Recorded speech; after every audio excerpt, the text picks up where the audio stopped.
वर्धमान नगर में रूपसेन नाम का राजा राज करता था। एक दिन उसके यहाँ वीरवर नाम का एक राजपूत नौकरी के लिए आया। राजा ने उससे पूछा कि उसे खर्च के लिए क्या चाहिए, तो उसने जवाब दिया, 1000 तोले सोना। सुनकर सबको बड़ा आश्चर्य हुआ। राजा ने पूछा, तुम्हारे साथ कौन कौन है? उसने जवाब दिया, मेरी स्त्री, बेटा और बेटी। राजा को और भी अचंभा हुआ। आखिर 4 जने इतने धन का क्या करेंगे? फिर भी उसने उसकी बात मान ली। उस दिन से वीरवर रोज 1000 तोले सोना भंडारी से लेकर अपने घर आता। उसमें से आधा ब्राह्मणों में बांट देता, बाकी के 2 हिस्से करके एक मेहमानों, वैरागियों और सन्यासियों को देता और दूसरे से भोजन बनवाकर पहले गरीबों को खिलाता, उसके बाद जो बचता उसे स्त्री बच्चों को खिलाता, आप खाता।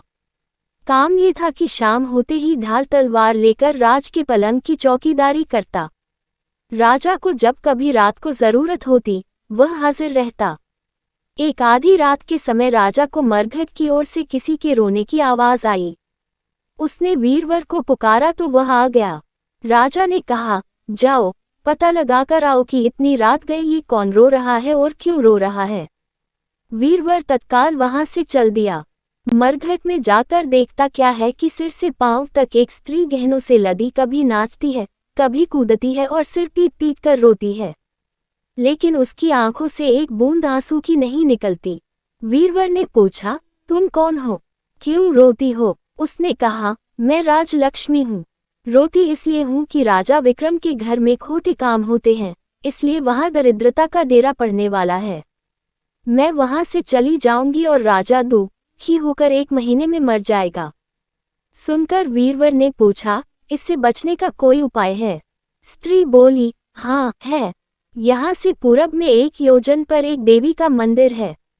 अगर तुम उस देवी पर अपने बेटे का शीश चढ़ा दो तो विपदा टल सकती है। फिर राजा 100 बरस तक बेखट के राज करेगा। वीरवर घर आया और अपनी स्त्री को जगाकर सब हाल कहा। स्त्री ने बेटे को जगाया, बेटी भी जाग पड़ी। जब बालक ने बात सुनी तो वह खुश होकर बोला, आप मेरा शीश काटकर जरूर चढ़ा दें। एक तो आपकी आज्ञा, दूसरे स्वामी का काम, तीसरे ही देव देवता पर चढ़े, इससे बढ़कर बात और क्या होगी? आप जल्दी करें। वीरवर ने अपनी स्त्री से कहा, अब तुम बताओ। स्त्री बोली, स्त्री का धर्म पति की सेवा करने में है। निदान। चारों जने देवी के मंदिर में पहुंचे। वीरवर ने हाथ जोड़कर कहा, हे देवी, मैं अपने बेटे की बलि देता हूँ। मेरे राजा की 100 बरस की उम्र हो।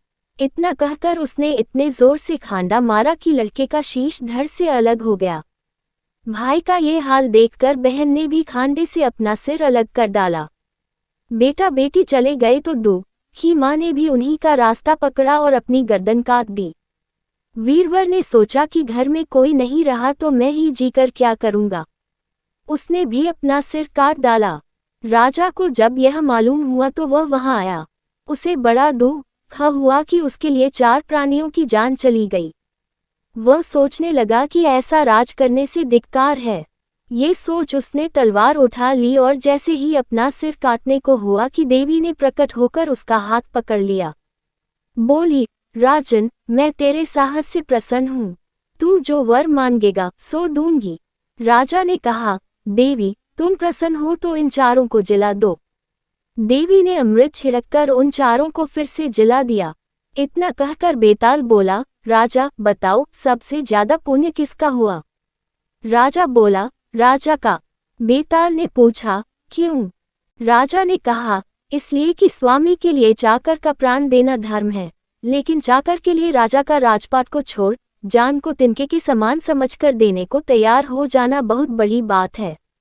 ये सुन बेताल गायब हो गया और पेड़ पर जा लटका। बेचारा राजा दौड़ा दौड़ा वहां पहुंचा और उसे फिर पकड़ कर लाया तो बेताल ने चौथी कहानी कही।